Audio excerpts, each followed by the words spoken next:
Hello, everybody. Welcome to Strings and Pages. I'm Kevin Sullivan, your host. We are reading the Rings of Hydra Great Escape. Dystopian cool stuff that you can find on kpsbooks.net. We are on chapter 24, so we are going to get going right with chapter 24.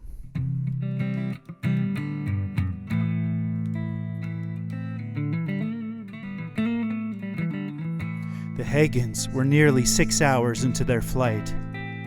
The autopilot had been engaged the entire time, and with the waypoint that Dean Miller and Joe Hagan figured out how to set on the dash to a vague spot just north of the mining site, the flight had been surprisingly smooth. Some of the passengers had even begun to doze off.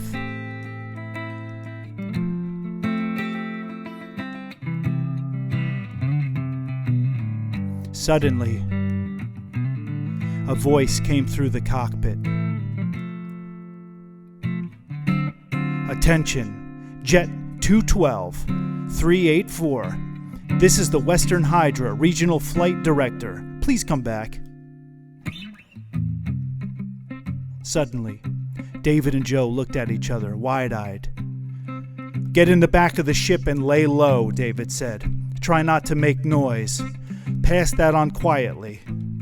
I don't want them to hear you if I respond. Then don't respond, Joe said. The voice came over again. Jet 212, this is Western Hydra Regional. Come back. Joe read his brother's face and left the cockpit, leaving David alone with the dash. David reluctantly hit the switch to respond. Go ahead, Regional. I hear you, he said.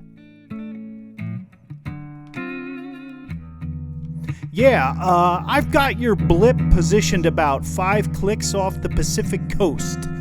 State your domain ID and explain your position, 212. David began to sweat.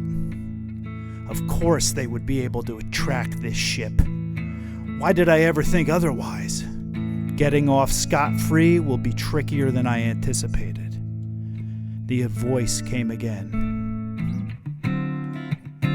212, ID now, or we'll consider this flight hijacked and respond accordingly. The demand was not shouted, not angry. It was a stone-cold fact. Either David would be able to pull off a miracle, or the GAD would soon arrive with fighters and blow them out of the sky. No problem here, David said into the comms. This is Enforcer Barton, just following my reroute orders to proceed to Olympic Mining for 3 tons of iron ore. There was a silence, followed by, Enforcer Barton, state your domain identification. David trusted the autopilot and leaped from the chair, dove to the spot where the young enforcer was tied to the floor, and looked closely at his collar. He'd seen Enforcer Evans up close enough times to notice the number engraved in small golden digits along the man's neckline.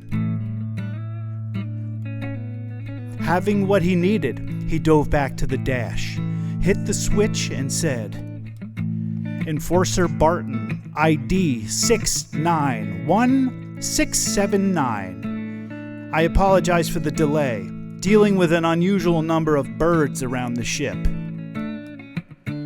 David let go of the switch and inhaled the nervous energy from his lungs. There were no more requests from flight control, and David thought he might just have pulled this off. He was so preoccupied that he'd hardly noticed he was flying over land. It was too dark to see it out the window, but a three-dimensional living map on one of the screens showed an abrupt change ahead. No more flat nothing that was the sea. Now there were shapes and contours coming in. It was the beach and cliffs, large rock structures that littered the shores as they drifted over. They would be at the mining site soon, but things weren't sitting right with David. He knew he couldn't just ditch the ship at the mines and walk from there. The GAD would send 100 landy expert enforcers right to it, who would then not stop until they tracked him down. David knew there was only one way to ensure future safety for everyone. He would need to drop them off, somehow destroy the ship, then make his way back. He was terrified by this thought, as resolute as it was. Then something happened that scared him even more. "David," a voice said over the intercom. "Hagen, I know you can hear me. Please respond." David had no idea how, but Enforcer Evans himself was calling him out over the air.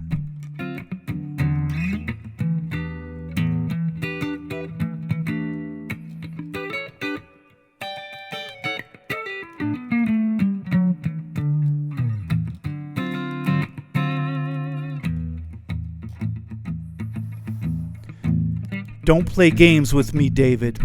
I know you're in the cargo ship, and I know where," Evans said. "There's already a response unit flying your way. They'll be on you soon, and if you want to live, you better come clean. And now." David looked over his shoulder at the group of people who depended on him. He had to come through for them.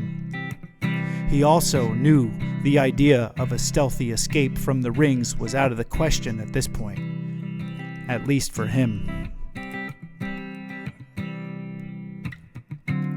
"How do you know it's me?" David asked into the comms.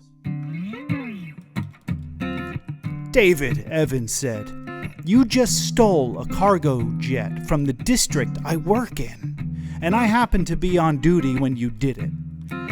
Truthfully, I didn't 100% know it was you until you just told me." David winced. Evans continued. "When the ship didn't show up where it was supposed to, it raised an alarm. And when I saw the exact location of its last delivery, your job, I just knew it. I know you've gotten a bad hand, David, but this isn't the way. You need to put her down right where you are and sit tight. I'll still do what I can to protect you, but not unless you play ball. Are you alone? Has anyone been hurt? Where is Enforcer Barton?" Reluctantly, David said, "I'm alone. No one's been hurt, at least not badly. Barton's fine. Put her down, huh? Sounds like a good idea."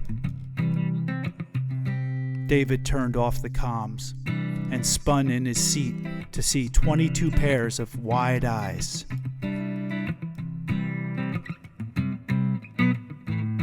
"Okay, everyone," David said. "I'm about to land, but not because he asked me to. We've passed the mines a while back, and we're close to our drop-off location. This is where we need to be." The ship descended into the dark edge of the Olympic forest. Along the east side of the Olympic River, to the north and east would be thousands of acres of dense woodland, a heavy canopy to block both the sun and the sky eye, and as much nature as needed to sustain a living for a long, long time.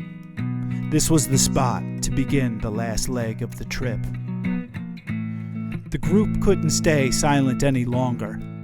Nervous cries were in plentiful supply as David made swift work of bringing the jet to the forest floor. He landed with surprising grace for someone under immense pressure. Once the ship was down, he opened the back doors. A cool breeze blew into the hull, refreshing and delicious. It was unlike anything most in the ship had ever smelled in their lives. "Time is of the essence," David said, already grabbing his family's belongings and making for the back. "Come, Melinda. Come on, everyone. We must get you into the woods."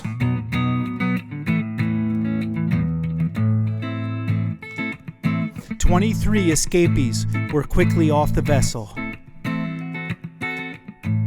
They stood at the wood's edge, a bright moon illuminating the ground around them. To most of the group, this was both terrifying and magical.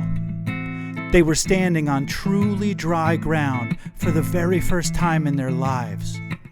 Several even bent down to grab a cold clump of earth in their fist and smell it.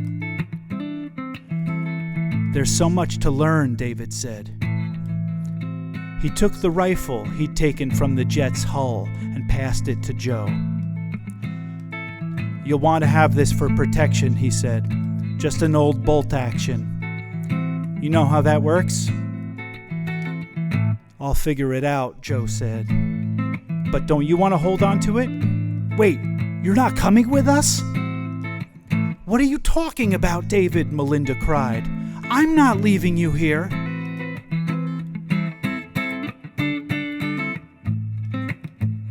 David grabbed his wife's face with his hands. "Melinda," he said, "if I just go with you from here, they'll find us. I guarantee they will." "So what are you planning to do?" she asked. "I don't like this at all." "I know," he said, "and it's not what I originally planned. It's not.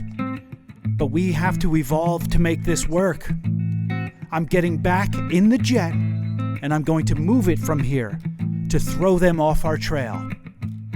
I will meet you at the target location. I've got a compass and a map, same one as you guys." "Oh, David," she said, "I don't." "You have to," he said. "All these people are depending on us, Mel. Look around." Melinda did look around. She saw the scared faces of her fellow Hydrans, lit by the moon with fear in their eyes. She knew they couldn't be caught now. That would be devastating to everyone. Reluctantly, she said, "Okay, David, I don't like it at all, but if it's what you must do, I won't stand in your way." She kissed her husband. Then he kissed his son. He looked at Joe, who held Jen in one arm and the bolt action in the other. He broke off to embrace his brother. "Be careful out there," David said, "but make it work." Then he whispered, "And if I don't return?"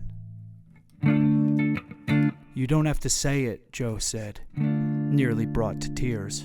"And you'll make it. You're David Hagen." David smiled and released his brother. "I'm going to deal with the jet," he said to the group. "I will see you all soon. And in the meantime, please do whatever Joe tells you to do."